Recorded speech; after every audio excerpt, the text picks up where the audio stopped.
Tahu gak sih, kalau SpongeBob SquarePants itu mungkin bukan makhluk laut biasa. Selama ini kita lihat dia sebagai spons yang aneh, terlalu ceria, terlalu aktif, dan gak pernah benar-benar berubah. Tapi justru itu yang janggal. Karena gak ada makhluk yang bisa seperti itu tanpa alasan. Dia bisa terus bergerak tanpa lelah, dia bisa pulih dari apapun, dan dia tetap sama. Tidak peduli apa yang terjadi padanya. Ini bukan sekadar sifat, ini pola, dan kalau sesuatu terus berulang tanpa perubahan, biasanya itu bukan kebetulan, karena makhluk normal berkembang, belajar, berubah, tapi SpongeBob tidak. Dia selalu kembali ke versi awalnya, seolah-olah dia tidak pernah melewati proses itu, dan disinilah teorinya mulai masuk. Kalau suka konten kayak gini subscribe ya, biar Niskala makin semangat bikin kontennya. Part 1, kenapa SpongeBob tidak pernah selesai? Yang paling aneh dari SpongeBob SquarePants bukan sifatnya, tapi kondisinya. Dia tidak pernah berubah sejak awal. Bukan dalam arti kecil, tapi secara keseluruhan. Cara dia berpikir, cara dia bereaksi, bahkan cara dia menjalani hidup, semuanya tetap sama, dari awal sampai sekarang. Padahal kalau dia makhluk normal, harusnya ada perkembangan. Harusnya ada fase di mana dia belajar, berubah, atau minimal jadi berbeda dari sebelumnya. Tapi itu gak pernah terjadi. Dan ini mulai kelihatan seperti sesuatu yang lebih dari sekadar karakter. Karena dalam dunia nyata, sesuatu yang tidak berubah biasanya belum selesai, seperti sistem yang masih dalam tahap uji, seperti sesuatu yang belum mencapai bentuk akhirnya, dan SpongeBob terasa seperti itu. Dia berjalan, dia berfungsi, tapi dia tidak berkembang, seolah-olah dia bukan hasil akhir, tapi versi yang belum pernah disempurnakan. Dan kalau itu benar, berarti SpongeBob bukan makhluk yang gagal hidup, tapi hasil dari sesuatu yang tidak pernah benar-benar selesai dibuat. Part 2, kemampuan yang tidak masuk akal, yang bikin ini makin aneh. Kemampuan SpongeBob SquarePants sebenarnya gak punya batas yang jelas, dia bisa hancur. Lalu kembali lagi, dia bisa berubah bentuk. Tanpa konsekuensi, dia bisa bertahan di kondisi yang seharusnya gak mungkin. Kalau ini cuma 1-2 kali, masih bisa dianggap kebetulan. Tapi ini terjadi terus, dan yang lebih aneh, itu tidak pernah dianggap aneh oleh dunia di sekitarnya. Seolah-olah kemampuan seperti itu sudah diterima sebagai normal. Padahal kalau dibandingkan dengan karakter lain, SpongeBob jauh berbeda. Dia tidak punya batas fisik yang konsisten. Dia tidak punya konsekuensi permanen. Dan dia tidak pernah benar-benar rusak. Ini bukan kemampuan biasa. Ini lebih mirip objek yang bisa diuji berulang kali tanpa pernah benar-benar hilang.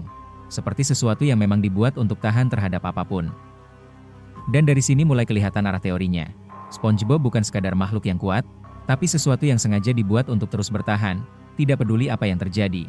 Bukan untuk hidup normal, tapi untuk tetap berfungsi dalam kondisi apapun. Part 3, kenapa dia tidak pernah dihentikan? Yang paling aneh bukan cuma kemampuan SpongeBob SquarePants, tapi fakta bahwa dia tidak pernah dihentikan. Kalau dia memang makhluk yang tidak stabil, harusnya ada batas.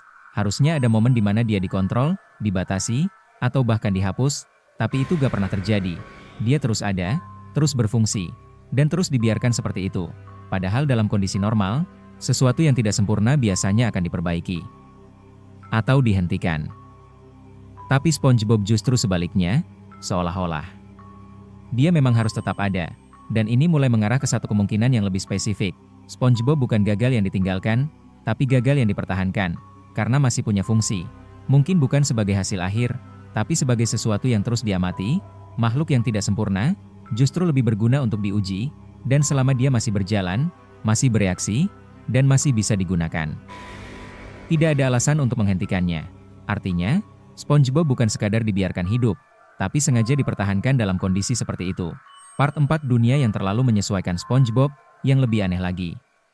Bukan cuma SpongeBob SquarePants yang terasa gak normal, tapi dunia di sekitarnya juga ikut menyesuaikan dia. Apapun yang terjadi ke SpongeBob, hancur, berubah bentuk, atau bertingkah di luar logika, lingkungan selalu mengikuti. Tidak ada dampak yang benar-benar bertahan. Tidak ada konsekuensi yang mengganggu sistem secara permanen. Seolah-olah dunia itu sendiri dibuat untuk menahan efek dari keberadaan SpongeBob. Ini bukan sekadar kebetulan. Karena kalau satu makhluk punya kemampuan ekstrim tanpa batas, harusnya lingkungan di sekitarnya ikut berubah.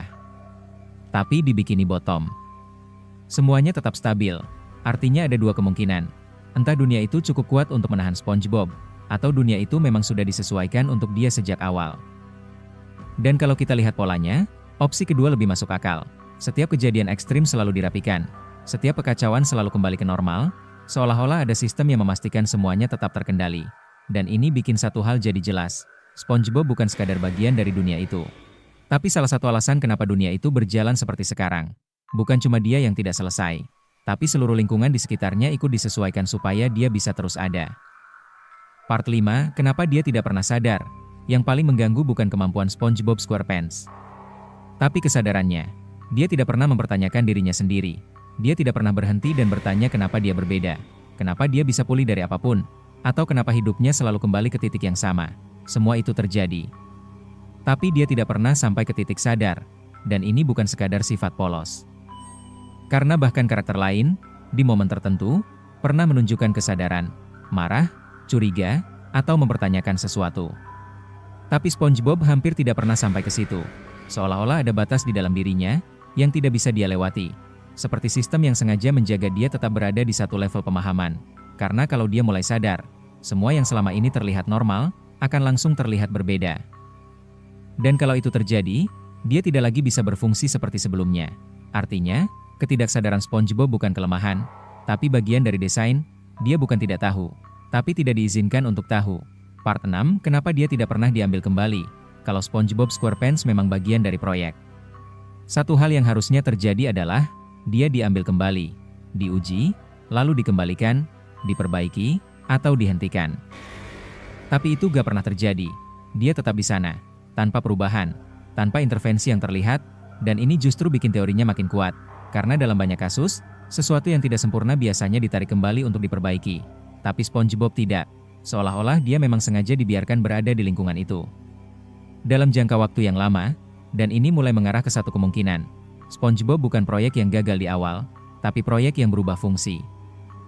Dari sesuatu yang harus disempurnakan, menjadi sesuatu yang cukup untuk dijalankan. Selama dia masih bisa bergerak, bereaksi, dan bertahan, dia masih berguna. Artinya, tidak ada alasan untuk mengambilnya kembali. Dan mungkin, itulah alasan kenapa dia tetap ada sampai sekarang. Bukan karena dia dilupakan, tapi karena dia masih digunakan. Part 7, apa yang sebenarnya sedang diuji? Kalau SpongeBob SquarePants memang terus dibiarkan berjalan, berarti ada satu hal yang lebih penting dari dirinya. Apa yang sedang diuji? Karena dari semua yang kita lihat, fokusnya bukan cuma SpongeBob sebagai objek. Tapi bagaimana dia bereaksi. Dia ditempatkan dalam situasi yang sama, diberi tekanan yang sama, menghadapi pola yang terus berulang, dan setiap kali dia merespons dengan cara yang sama, tidak berubah, tidak berkembang, tidak keluar dari pola. Ini bukan kebetulan. Ini seperti eksperimen yang mengukur satu hal secara konsisten. Apakah sesuatu bisa tetap stabil? Walaupun berada dalam kondisi yang seharusnya memicu perubahan. Dan sejauh ini, jawabannya selalu sama. SpongeBob tetap stabil. Seolah-olah dia bukan diuji untuk menjadi lebih baik, tapi untuk memastikan dia tidak pernah berubah. Artinya, yang sedang diuji bukan kemampuan, tapi batas, seberapa jauh sesuatu bisa dipertahankan tanpa pernah benar-benar berkembang, dan SpongeBob selalu lolos di titik itu. Part 8, kenapa dia selalu kembali ke awal? Yang paling konsisten dari SpongeBob SquarePants bukan tindakannya, tapi hasil akhirnya. Apapun yang terjadi, semuanya selalu kembali ke titik awal. Dia bisa mengalami hal besar, dia bisa berubah dalam satu episode, tapi di akhir, semuanya hilang. Bukan karena lupa, tapi karena memang tidak pernah dibiarkan bertahan. Ini bukan pola biasa. Ini lebih mirip sistem yang selalu mengembalikan kondisi ke baseline. Setiap perubahan yang terlalu besar akan dikoreksi, setiap dampak yang terlalu jauh akan dihapus, seolah-olah ada batas yang tidak terlihat, dan begitu batas itu dilanggar, sistem langsung memperbaikinya. Ini menjelaskan kenapa SpongeBob tidak pernah berkembang. Bukan karena dia tidak bisa, tapi karena setiap perubahan yang dia capai tidak pernah diizinkan untuk tetap ada. Artinya, yang kita lihat bukan kehidupan yang berjalan, tapi siklus yang terus diulang. Dan SpongeBob bukan bagian yang bergerak bebas di dalamnya, tapi bagian yang selalu dikembalikan ke posisi awal. Part 9, apa yang terjadi kalau dia benar-benar selesai? Sekarang bayangin satu hal yang gak pernah terjadi. SpongeBob SquarePants akhirnya selesai. Bukan sekadar berubah sementara, tapi benar-benar berkembang. Dia sadar, dia berubah, dan dia keluar dari pola yang selama ini dia jalani. Kelihatannya positif, tapi justru di situ masalahnya. Karena kalau SpongeBob benar-benar selesai, berarti eksperimen itu berhenti. Gak ada lagi yang bisa diamati, gak ada lagi yang bisa diuji, dan yang paling penting, gak ada lagi kontrol, seluruh sistem yang selama ini menjaga dia tetap stabil langsung kehilangan fungsinya. Dan itu yang tidak boleh terjadi. Itu sebabnya setiap kali dia mendekati titik perubahan besar, selalu ada sesuatu yang mengembalikan dia. Bukan karena dia gagal, tapi karena dia tidak boleh selesai. Artinya, SpongeBob bukan makhluk yang sedang berkembang, tapi proses yang harus terus berjalan. Dan selama proses itu masih dibutuhkan, dia akan tetap berada di kondisi yang sama. Tidak berubah, tidak selesai, dan tidak pernah benar-benar keluar dari apa yang sudah ditentukan. Pada akhirnya, masalahnya bukan karena SpongeBob SquarePants aneh, tapi karena dia tidak pernah benar-benar dimaksudkan untuk jadi normal. Semua yang kita lihat, kemampuannya yang gak punya batas, hidupnya yang terus berulang, sampai ketidaksadarannya, bukan kebetulan. Itu semua mengarah ke satu hal yang sama. SpongeBob bukan makhluk yang gagal hidup, tapi hasil dari sesuatu yang tidak pernah selesai. Dia tidak berkembang bukan karena dia tidak bisa, tapi karena dia tidak pernah diizinkan untuk berubah. Dan selama itu terus berjalan, satu hal jadi jelas, SpongeBob bukan karakter yang hidup bebas di dunianya, tapi bagian dari sesuatu yang terus diuji, terus dijaga, dan tidak pernah benar-benar dilepaskan. Kalau teori ini benar, maka semua yang selama ini kita anggap lucu sebenarnya adalah bagian dari sesuatu yang jauh lebih gelap. Kalau lo mulai lihat SpongeBob dengan cara yang berbeda sekarang, subscribe. Karena di channel ini, kita gak cuma nonton kartun, kita bongkar apa yang sebenarnya terjadi di baliknya.